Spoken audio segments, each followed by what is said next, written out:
Hey Noir fans, Jason here from Speakeasy Noircast. So when Carly and I started looking for solutions for our podcast, we discovered there were way too many options available. We almost gave up looking for the right fit and came close to forking over a bunch of money for one size fits all type of solution. Then I stumbled upon Anchor FM. Not only is this amazing service free, but we can record and edit our podcast directly from Anchor FM or even on our phone when we're on the go. That alone saves us a ton of money and time.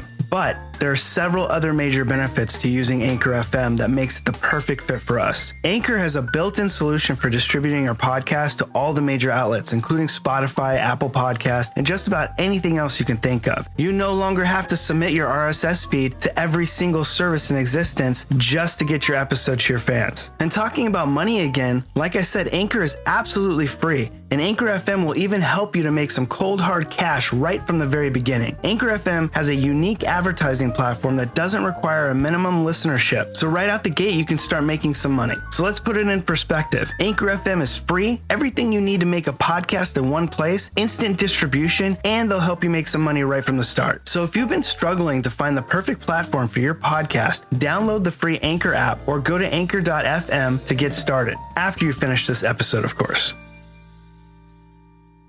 And mixed it up a bit. That was nice. Thank you. One does what one can. Carly, we have an amazing movie that I know you love that we're going to talk about tonight. It's one of your favorites that we've covered so far. And I'm so excited to talk to you about this movie. I'm joking. She hates this film. Good. I already know I'm it. glad you are. I didn't hate it. But you just didn't understand it. Well, I felt like I blinked and missed something major. And we'll get to that. But I didn't think it was as bad as Carly. I did enjoy it, but it definitely has problems. So it's hopefully it's a little fun to talk about because I think this is the first one we kind of both have agreed is not great.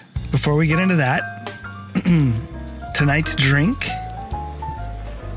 is a French 75. Oh.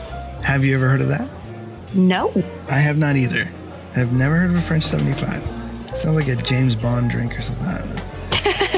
That doesn't even make sense. But all right. It also contains your favorite alcohol again. Ooh. Gin. Nice. All right. What's in this one? This one has gin. I'm not surprised anymore, but as soon as I say that another ingredient besides the main alcohol, Carly club flips out. Soda. Club fucking soda. There's no club soda in this, but it doesn't matter. You're still going to flip out when you hear this, okay?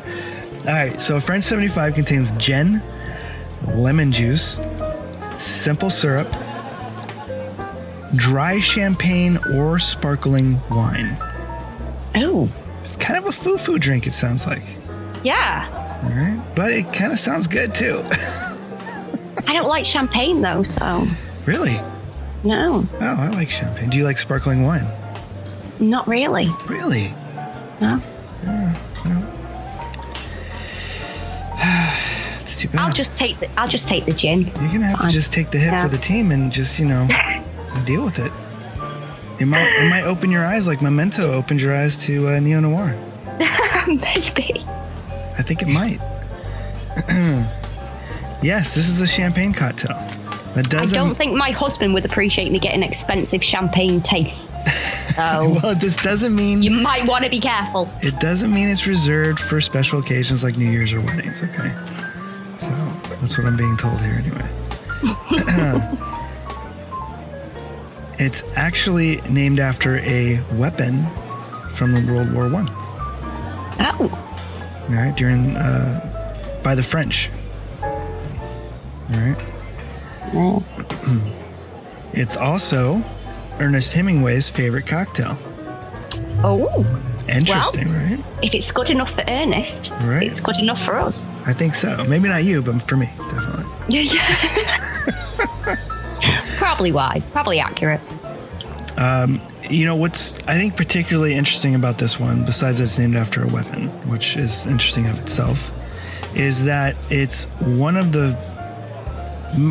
either one of the first or one of the very few cocktails that were created during Prohibition. Oh, one of the first. Yeah. Which, I mean, Prohibition didn't last terribly long, but I figure like during that time they're trying to be exceptionally creative in what they're doing, because there's a limited supply of alcohol and the types of alcohol that you can get and that sort of thing. So I thought that was pretty interesting. The first time that it was used, though, or that it was, you know, this style of drink that came up was during the Victorian era. So I would say that's not very far off from, you know, coming from you guys. I mean, this is all you, right? Over in the UK. So. You're welcome. But there you have it, guys. I hope you can enjoy a French 75 with us. I'm going to be drinking it at least. I guess Carly's going to skip this one and just go straight for a straight gin. But again, it's gin, lemon juice, simple syrup, and dry champagne or sparkling wine.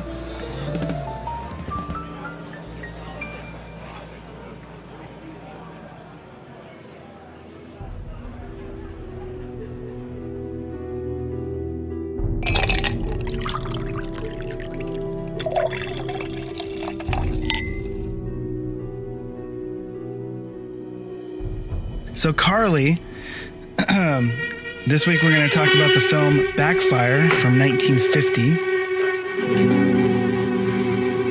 Can I go now?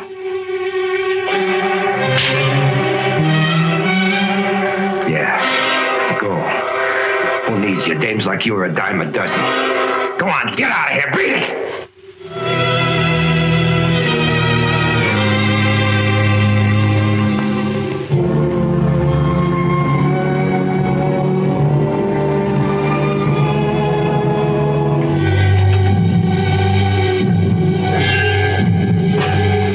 You go. I'll never let you go. You. Never. Tell me you love me. Don't make me hurt you. Tell me you love me. Tell me. Why did she make me do it? Why? Film? I can. A beautiful stranger with an even stranger message visits a world. Hold on a second, Carly. Sorry. Can I do that again? Yeah, but hold on. Your distance from your microphone or something's changed quite a bit. Oh, okay. Hold on. Let me turn around. How's that? Much better. Much better. Okay. I'll start again with my famous rundown. Yay. Okay. Yay. Need to realize what I'm saying. A beautiful stranger with an even stranger message visits a war veteran trying to recuperate. That was it. That's it. I say trying to recuperate because the thing that bothered me the most through this film was this poor man's just trying to get some rest and get to sleep. Gets off to sleep after a nightmare, gets woken up, he's got bloody spinal injuries, and she's shaking him about in the bed telling him this mysterious message. Poor guy. That was your worst one yet. Maybe it's because you didn't like the movie. Maybe. Or maybe I'm just getting progressively worse and my true colours are showing. Oh, I doubt that. Google has failed me. I don't think that's what's happening. Yeah, I was struggling to describe it because I was struggling to understand what was going on. Yeah, this movie is a little tricky because it seems like it's got all of the elements there for a good movie. It's just, I don't know. I think it might just be poorly directed. I think might be the biggest issue. It could be script issues, but I mean, the studios had enough faith in the writers to, really launch their career. I mean, they went on to do some better work. Most notably with the film that came out right after it, also starring Edmund O'Brien, White Heat. But yeah, I think that this was a little complicated. Essentially, it doesn't sound complicated. These two war vets come home. One of them's hurt, and he's laid up in the hospital getting better, while his friend goes out and tries to find them a piece of land to buy so they can become farmers. They try to pull their resources together as veterans and getting a VA loan and whatnot. And his friend one day, while he's recuperating, his friend just kind of disappears. Doesn't come and visit him when he feels like he should. And so he becomes worried.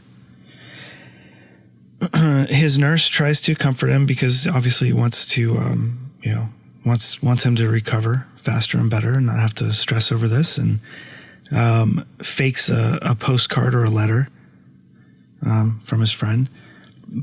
But then, like you said, the woman shows up in the middle of the night. Like the bloody Riddler. Yeah, and starts, spouting off this crazy stuff about his friend being hurt and needs his help. And obviously she's scared and worried about something, and this gets him scared and worried, and nobody believes him, which is, seems to be a classic noir trope. Yeah. But he's adamant something's wrong because he knows his friend, and his friend would be there and show up, and but he sort of believes he might be in Chicago because of the letter that he got, even though the letter looks awfully mysterious, as if like, letters cut out from a newspaper and a ransom note. I don't know if you caught that, but Yeah. it's a very odd looking letter. So maybe it was supposed to be a telegraph or something. I don't know what it was. It was really kind of a strange letter, but so anyways, he heals, gets out of the hospital, and goes looking for his friend. He finds out very quickly that his friend is wanted for murder. Very quickly. Yeah. And he literally gets out of a car and gets dragged into the police station. Right. I mean, he doesn't even get like 10 steps out of the hospital. No, I don't think he even gets home. Right. And then, so the plot starts to unfold about his friend, being wanted for murder, and he goes on his mission to try to discover what happened. And this is where the movie really breaks down for me, because I was fine with it up to that point. I think the beginning was a little bit too long of a setup. But where it really falls apart to me is we start seeing flashbacks of things that I don't know how we're being told it, because nobody in the room was there to witness these flashbacks.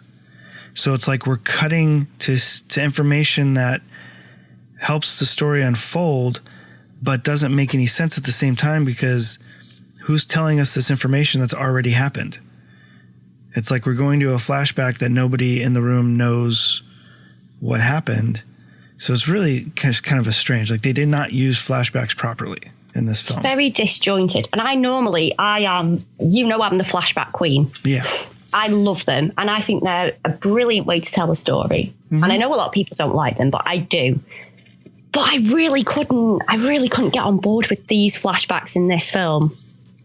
No, it's not like Mildred Pierce where she's telling her story, and so everything that we see makes sense. Yeah. Or even DOA, where he's recording himself telling his story. Like everything in those movies makes sense because the flashbacks are being told by somebody who was there to witness it. This movie, we're seeing flashback scenes that nobody witnessed. There's no trigger either. There's no like common trigger. It's just like a bit of a clunky transition. And, oh, right, okay. Well, that's the guy that's gone missing. So I guess we're in a flashback, are we? Right. It's like, hey, your friend was in Chicago. Yeah, flashback to Chicago. And the flashback, I don't know. It was really strange. And on top of that, I didn't really like our lead character. No, I didn't. He was very boring. Yeah, he was. He reminded me much of the first husband in Mildred Pierce, where he's just very stiff. He had no charisma, did he? Right. But I liked his friend, the Steve. person that we're looking for. Good old Steve. Yeah. Every time he shows up, he's interesting to watch. He's, got more charisma. He's animated, things are happening. And so he's fun to watch. And surprisingly, the woman that he falls for, I'm trying to think of her name right now. Do you recall her name? Lisa. The lady who plays Lisa. Yeah. The actress's name. Apparently, the studio was not happy with her performance in this film, and I thought she was fine. Really? Yeah. So they blacklisted her. They like cut her loose, basically. Oh no. Yeah, because of her performance in this movie, and I thought she was good. I didn't have a problem with her at all. And they signed the guy to like a 5-year contract, and I'm like, wait a minute. I mean, what were they watching? Were they watching something else? I don't know. It was very strange.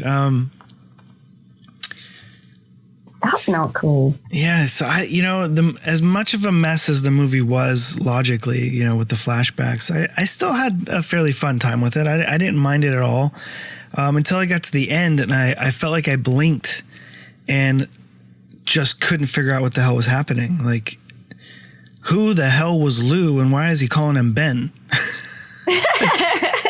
Like, I couldn't figure it out, and I had to, message you, Carly, and figure out like why is he calling him Ben? I had very little more information. To be fair, I didn't have a lot more information. But you got it though. You got it. I mean, it doesn't make any more sense, but him being the mortician, and they're trying to bring a character that we see early on and making him be the Lou character, who's the racketeer guy, and pulling all the strings in this movie.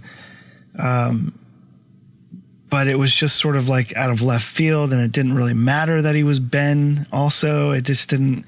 What was the point? I mean, just let him be Lou.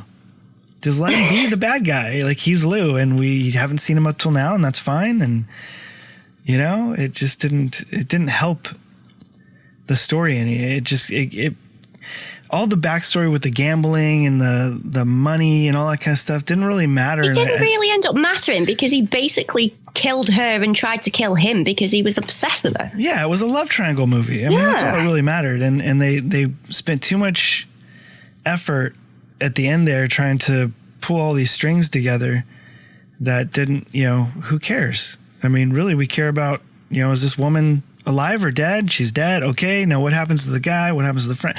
All these, like should have been more about the characters and the plot, and they tried to push too much plot there at the end that just didn't help the movie at all. So, hey, Carly, let's take a break real quick and talk to our listeners about our sponsors. All right, guys, we're back, and we're going to keep talking about this film.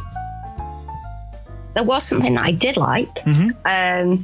I did very much like the bromance that was going on. I like the fact that in the opening scenes, the male bonding, the male friendship, I love that. And I love the fact that towards the end, the Walsh guy thinks that he's after him because he's looking for Lisa. Actually, he just wants his pal back. He's after Steve. He'll do anything for Steve. Right. And then even at the end when they drive off, the three of them, and they have that little sign on the back of the car that says Happy Valley Ranch. Yeah. It's almost like a just married sign.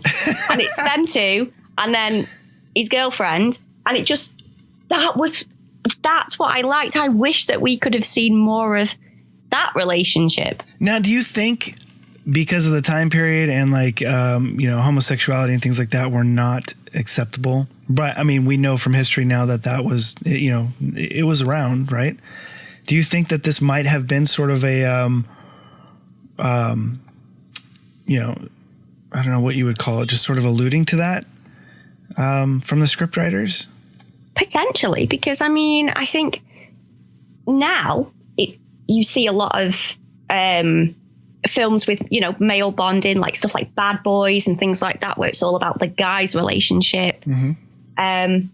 And that's the only bit that I liked in this film was I liked their relationship. I liked the fact that the same thing happened to both of them. And it was like he was going to be out in 10 days and his mate had been gone for 10 days. And there was a lot of parallels and how they dealt with it differently, but they were both there to help each other. And they had the same sort of scenes with each other, just reversing who was in the bed and who wasn't. And I thought that was fantastic. I wonder if that's why there's a bit of a convoluted and complicated bit in the middle, is if they were trying to get away from that male bonding sort of story that they had. And they thought, oh, no, we can't have this. And made it a little bit complicated to kind of cover that. I don't know. because it does kind of feel a bit like two different films. It's true. It does. Yeah. To me. Yeah. Like the opening and the ending are completely different to the mess that's in the middle. Yeah. And well, I think it actually goes back and forth in the middle because I feel like we have two leads in this movie and we have two dames in the movie. You know what I mean? It's like there's so much convolutedness to it, you know, and I particularly like Virginia Mayo. I thought she was great in this movie. Oh, do you know what? The only time when my interest got pulled back into it was when she tricks herself into getting into the doctor's office. Mm-hmm. And then he comes back in and they have that kind of little bit of a fight and he locks her in the room. Yeah. I thought her dialogue was fantastic. I thought she was amazing. And I was actually a little bit disgusted because I thought this entire film has just completely let her down up until this point. What's she been doing? Where's she been? Yeah.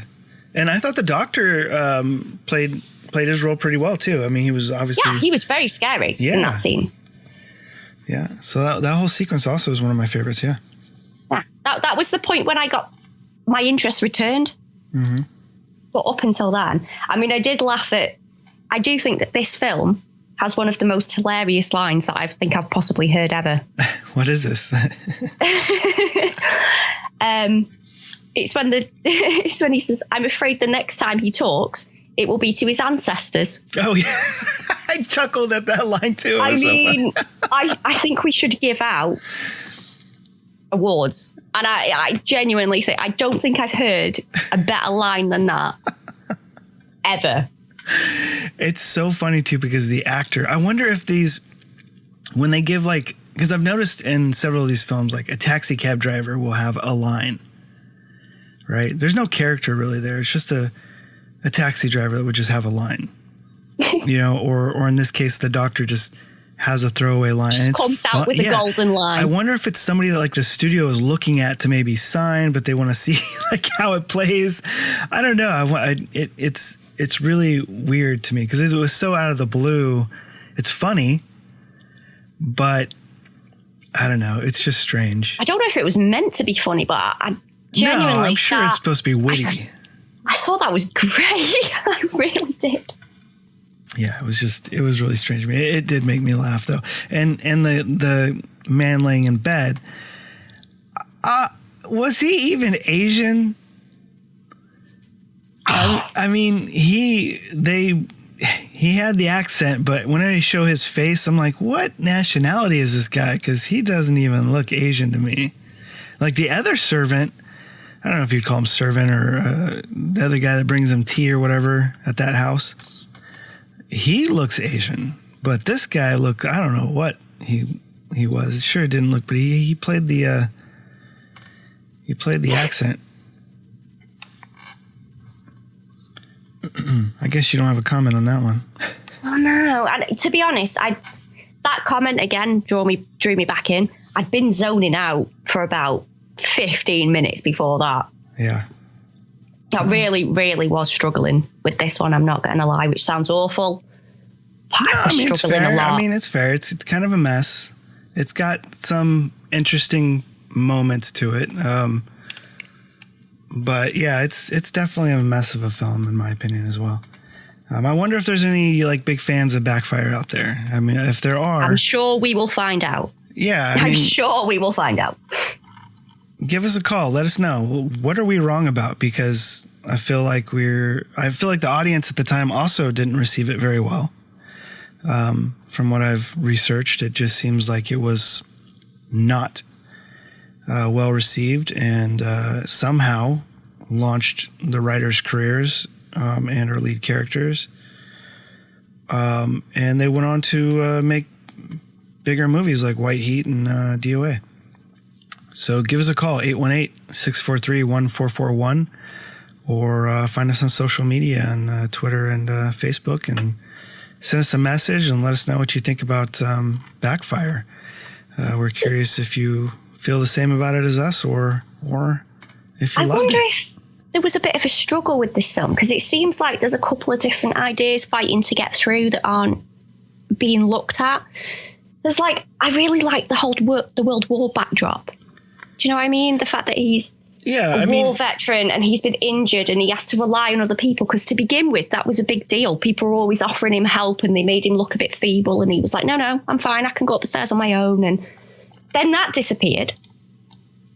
Well, and I don't think at the end it kind of came back like, oh, it's okay, we're out of the jungle now. And I think at the beginning and the end, their relationship, the World War, there was like specific things to tap into, and then the middle just completely took them out and removed them and threw them away. I think they're just juxtaposing the idea of war with the idea of the underground, with that sort of stuff, like saying getting out of the jungle. Because, they consider L.A. or whatever the concrete jungle, right? Which is, that sort of quip to being in war. And it's just a different sort of war, I think.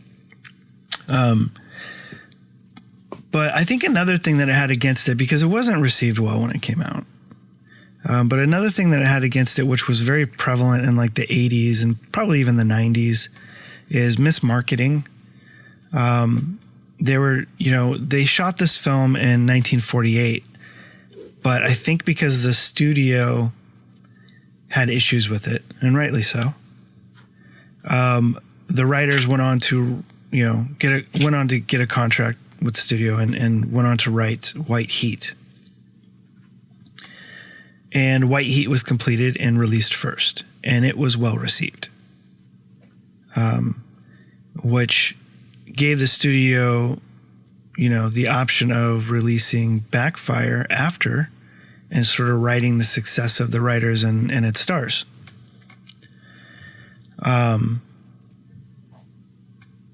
But what they did by doing that is they released artwork that just misrepresented the film,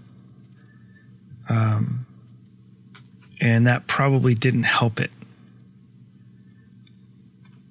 And I think that a lot of films, over time have had that same sort of problem. And I guess it gets people to see the film, and that's really all they want. They want that initial cash grab, and then who cares if it is a classic? Who cares if it's a good movie? Who cares, what happens after that? And that's probably what happened with this film. It seems to be anyway. Yeah. But overall, its biggest issue, I think, is just the convoluted gambling stuff that didn't really matter, and the flashback sequences that, who the hell is telling us these flashbacks, and why are we seeing them when nobody here was present? Yeah, so there we are.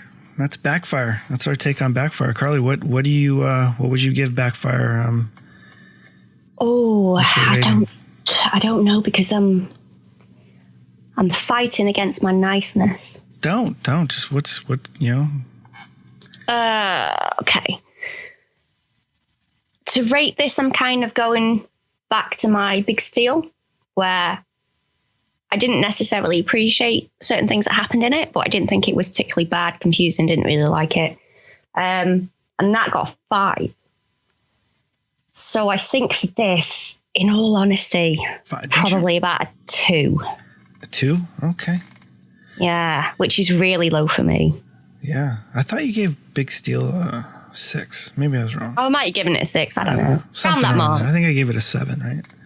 I can't remember. Who cares? I think I'm going to say 2 gins. 2 gins. Okay. Because I was gin shots, not even 2 gin bottles. 2 gin shots, not even full gins. Because if it hadn't have been for that scene where, is it Virginia? The nurse breaks into the office, I think I would have potentially turned it off. This would have been a 0-star movie, right? Can't get your last hour and a half of your life back. How do people rate these 1-star reviews? Jesus, I'd give it no stars if I could. Yeah. It's ridiculous. But here you are anyway, leaving a star. Right.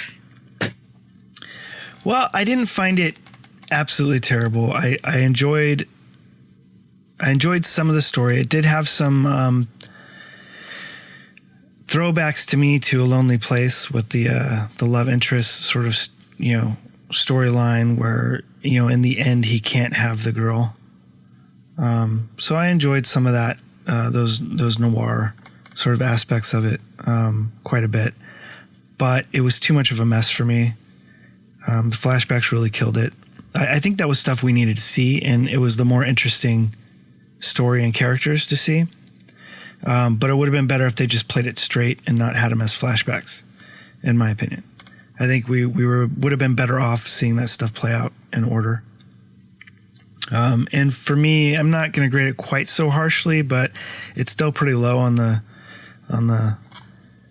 list here. I'm going to give it 4 Gen bottles out of 10.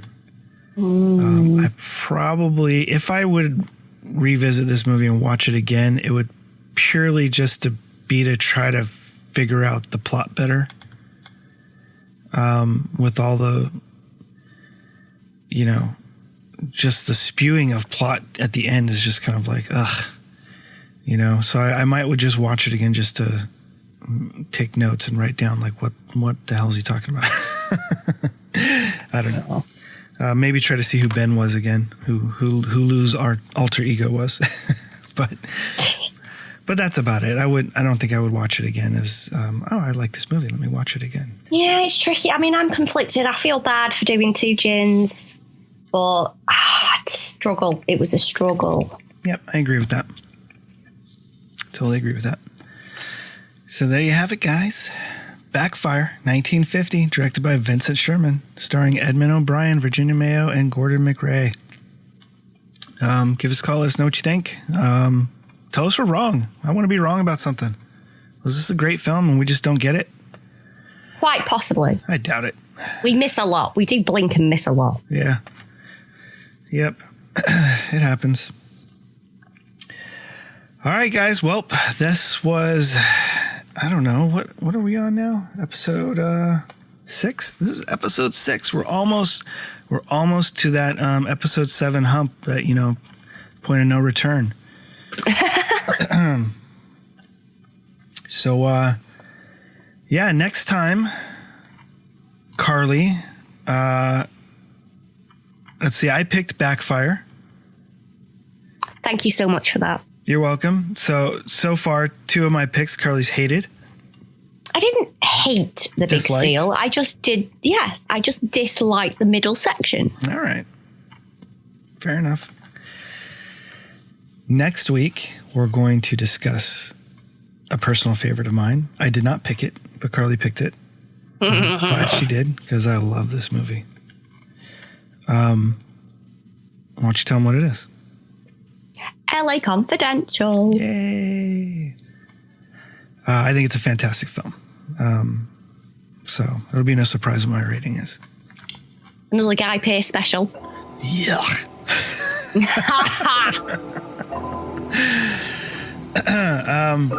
So tune in next time for LA Confidential. Until then, He's looking at you, kid. Bye-bye. thanks for joining us this week on the Speakeasy Noircast. Make sure to visit our website, resurrectionfilms.net, where you can subscribe to the show in iTunes, Stitcher, or any of your favorite podcast apps, so you'll never miss a show. While you're at it, if you found value in the show, we'd appreciate a rating on iTunes, or if you'd simply tell a friend about the show, that would help us out too. If you like the show, you might want to check out our book, The Dark Side of Acting Up, available now on Amazon, or you can check out one of our films available on Amazon Prime.